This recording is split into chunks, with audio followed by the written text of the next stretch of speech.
Number 8.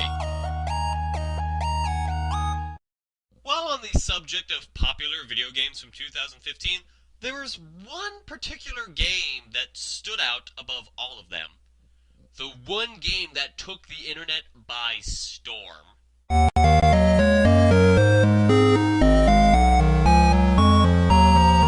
Undertale. This game was incredible. Remember when I said that Minecraft is probably my favorite game? That's because it's neck and neck with Undertale. Created by Toby Fox, Undertale stars about a little kid trapped underground in a world of monsters. And it is highly regarded as one of the greatest video games ever made. And for those people saying, oh, what's so great about Undertale? Go fucking play the game!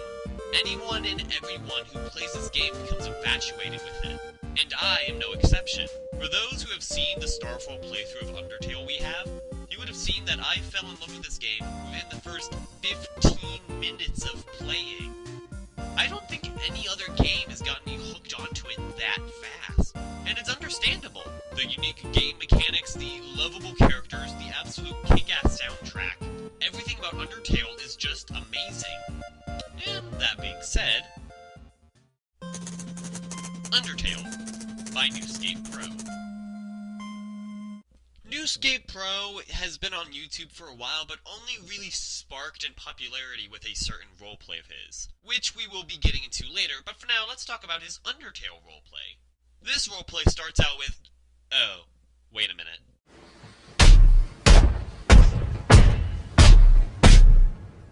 Just covering my bases.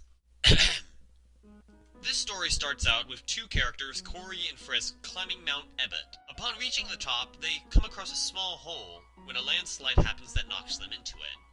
No! Upon falling down the hole, they wake up and see that they're now trapped underground. They learn that the only way out is to go through the barrier which is inside the king's castle, which starts out a whole brand new adventure. And I'm only saying this much because I want to try to keep spoilers as low as possible for this story.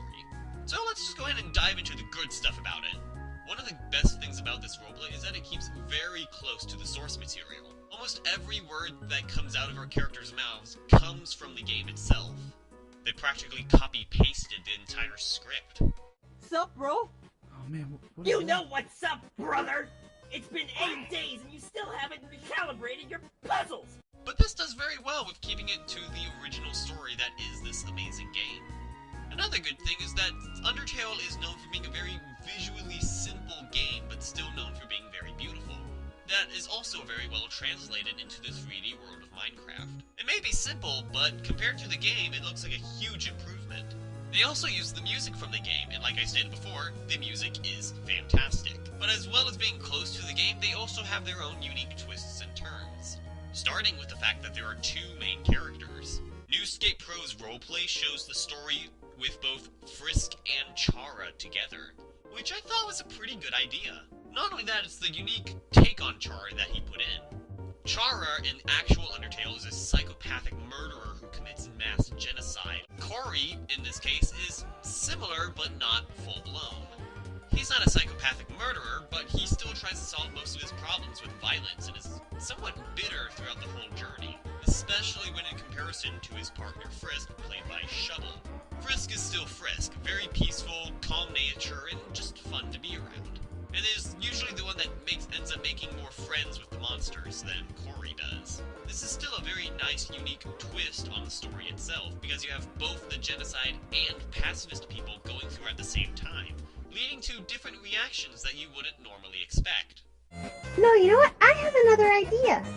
First, this guy's obviously has some issues to work out, you know? Yeah, but come on, there's always another way. I think I know something that'll work. Oh, jeez. Alright, here we go. What's it gonna be this time? Let's see it. Hey, Papyrus! Human! I think you look really cute today. What? Not only that, but Frisk and Corey kind of give off a yin-yang feel to one another. While Corey is bitter, Frisk is usually able to calm him down and bring him back to common sense in some situations. We kill him now, Corey. We're no better than him. You're right. While Frisk in the beginning is a coward and is scared to do anything, Really high up on a mountain, and Where it's is she? scary. No, wait for me! but eventually gains courage over time thanks to Corey. to see and watch it play out. But come on, let's go ahead and talk about the best part of this roleplay. Metaton.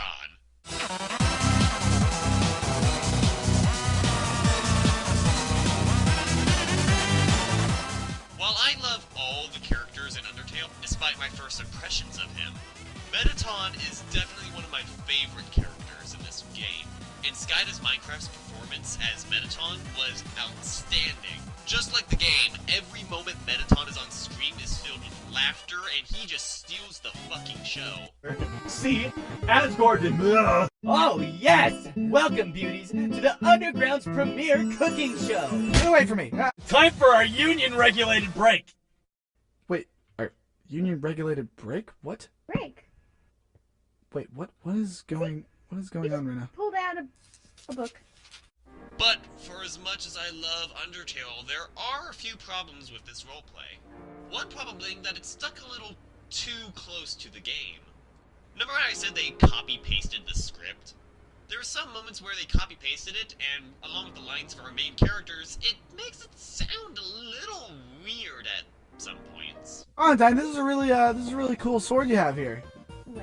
Humans suck, but their history kinda rules. But the biggest problem with this roleplay is the choreography. But this isn't something I necessarily blame New Skate Pro for. The unique game mechanics in Undertale are amazing, and trying to recreate that in Minecraft is insanely difficult. So, naturally, they had to put their own unique twist on it. But for the most part, that comes out really, really bad. Perfect example of this is the battle with Papyrus. The battle with Papyrus in the game is amazing. It's a lot of unique fun with a clever song playing in the background, and is generally one of the most fun fights in the game. In the roleplay, he throws bones at Corey's face. Another problem with the choreography is trying to show off swordplay. Trying to choreograph swordplay into Minecraft? Well, to put it simply, imagine taking a butter knife, taping it to a brick, and then handing it to a toddler to play with. That's the best of swordplay choreography you're going to get in this game. Which leads to some very awkward moments. Most noticeably, battle with Undyne. Alright, Undyne. I'm ready. That's it then. No more running away. Here I come! On guard!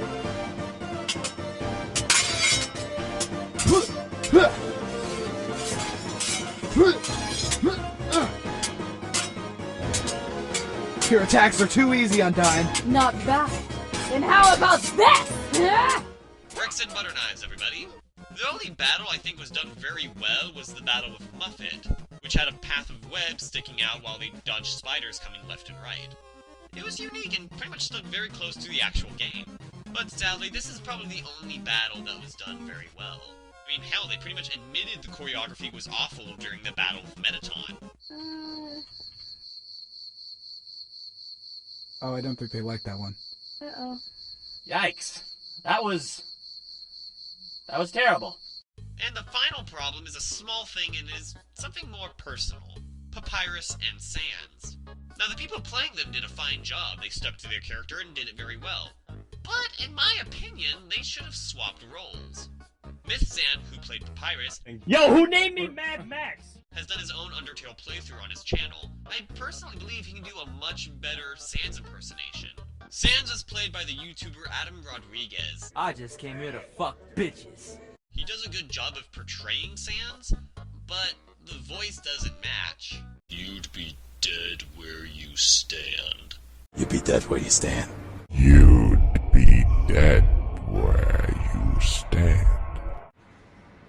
You'd be dead where you stand. Good God, you're making him sound like Mandark. If Myth-San and Rodriguez had switched roles, I think this probably could have been a little bit better. But this is still a great roleplay. It's not finished yet, but I'm excited to see how well it ends. Truly a great roleplay that does its game proud, and is sure not to disappoint. Well, not entirely. Number 7. You wanna know who I am? Oh God. I'm a pirate. Speaking personally, I believe we all love pirates to a certain degree. Even though they're portrayed as bad people, which they are, there's something always really cool about pirates, and obviously as a society we have recognized that. Just look at the popularity of One Piece, Pirates of the Caribbean. A lot of the famous people we all like to enjoy, and certainly some of the funniest ones, are pirates. And while Aphmau's Minecraft Isles was a pretty good thing on pirates, there was one roleplay that did it a tiny bit better.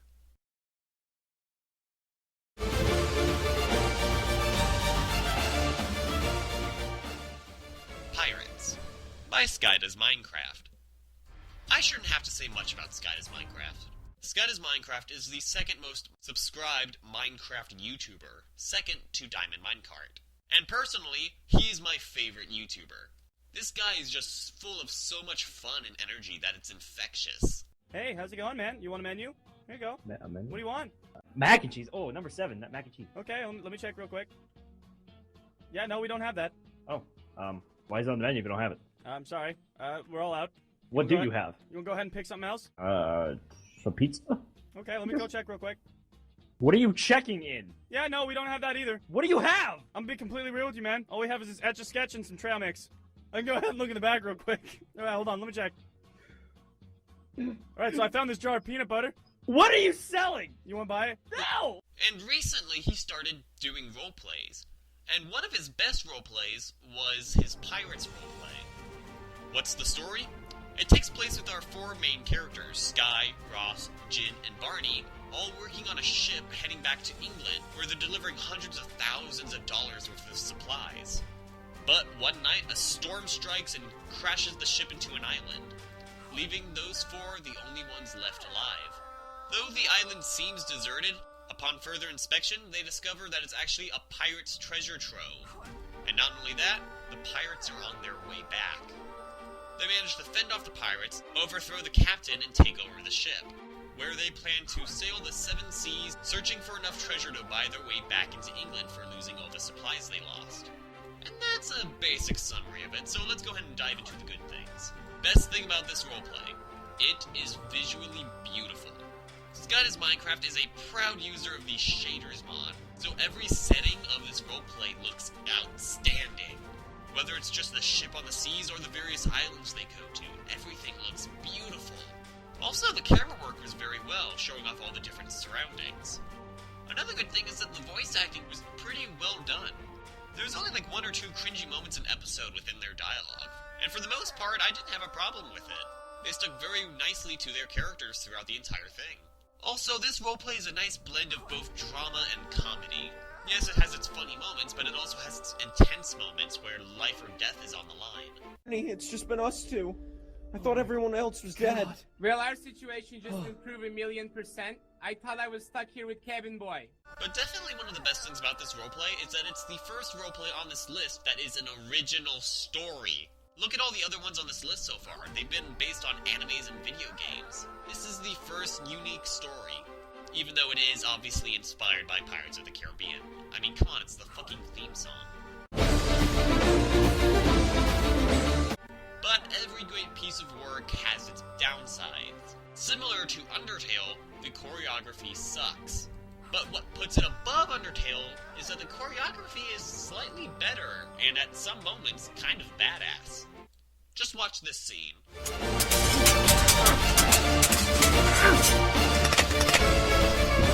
Interesting. Holy shit, that was awesome! Another bad moment is that there are some cringy moments in the dialogue. While they are very few, when it happens, it sticks out like a sore thumb. Should we just be, like, cautious of... No reason. Just, you better careful than dead, right? Also, the ending, which I won't dive into, seems a little bit too happy for a moment. Not only that, it pulled an Aphmau move. It left off on a cliffhanger, hinting at a 2nd season, which hasn't come out yet. Which is such a shame, because it's a good story. I just wish it would continue. It's not as bad, but it's still a good story to go on. What more can I say then? You are a pirate!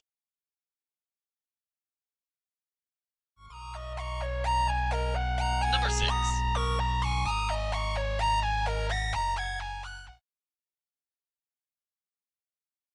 If there's one thing I hold close to my heart, it's my friends. I mean, hell, the logo for my channel is based off of a friendship charm. There's just something so special about doing something with your friends. Whether it's playing video games or doing something incredibly stupid, when you're doing it with friends, it doesn't seem that stupid. And no roleplay shows off doing stupid things with your friends than this roleplay. Yeah, sounds like us.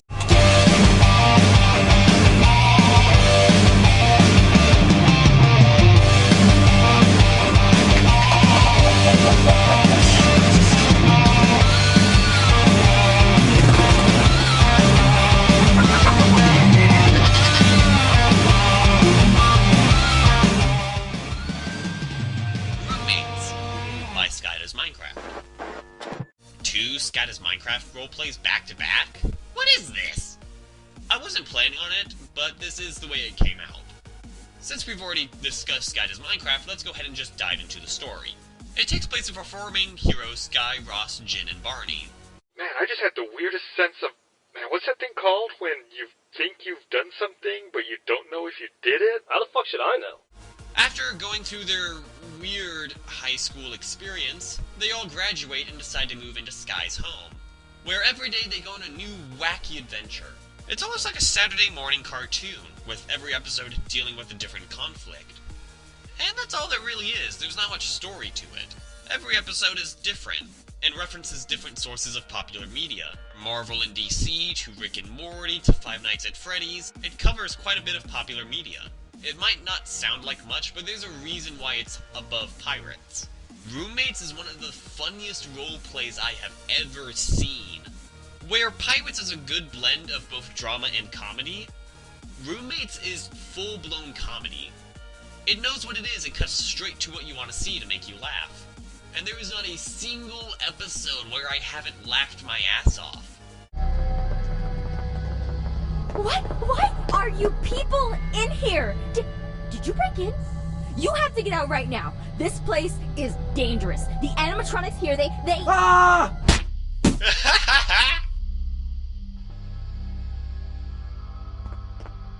She startled me. Almost all the jokes hit their mark and make you laugh. This was sort of all the food we had. Like, all of it. Is nobody else weirded out by the fact that we bought only bread? No. Alright. You know what? This better not be some ploy by Thunder Muffin to just throw another party. Oh, I wouldn't do that, would he?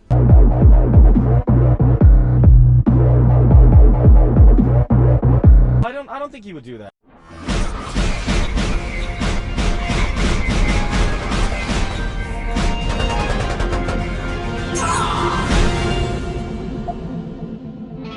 Ay, Dios mío. Everyone figure the controls and the ship is heading for the sun! Hurry! Into the escape pods!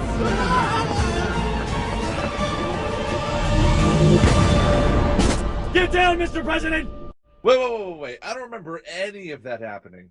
Any of what happening?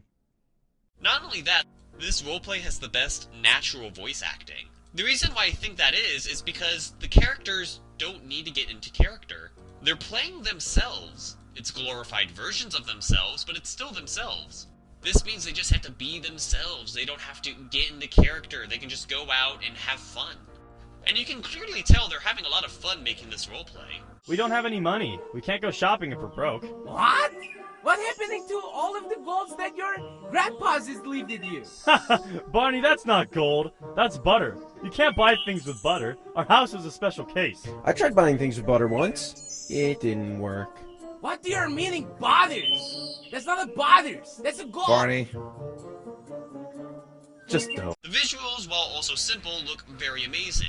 Not just because of the shaders, but of the different settings they put them into. From Hawaii, to Stark Tower, to outer space. It's just a whole lot of fun. But there are some down points. But, to be honest, not many. There is some awkward dialogue here and there, and while it is sparse, it does stick out. But it's not that bad, because it very rarely happens. But the biggest problem is that, while it is a roleplay, there's very little story to it. Like I said, it's like a Saturday morning cartoon. By watching the whole thing, you can see a flowing narrative, but it's barely there. You can pretty much watch any episode and it wouldn't matter. But when I say this is one of the funniest roleplays I've ever seen, I meant that. What do you see yourself doing here at McDonald's? I don't know, I mean, I guess you could have me cook some of the food or some stuff, but I've never really cooked anything before. I'm just gonna be honest. Anything I cook is probably not gonna look like anything on the menu. Actually, that's perfect! None of our stuff should ever look like it does on the menu. The only roleplay that really comes close in terms of comedy is the roleplay in the #1 spot. That's 8 other roleplays that don't even come close to being as funny. That's something to be proud of. It's silly and it's just so much fun to watch. And I highly recommend you check it out.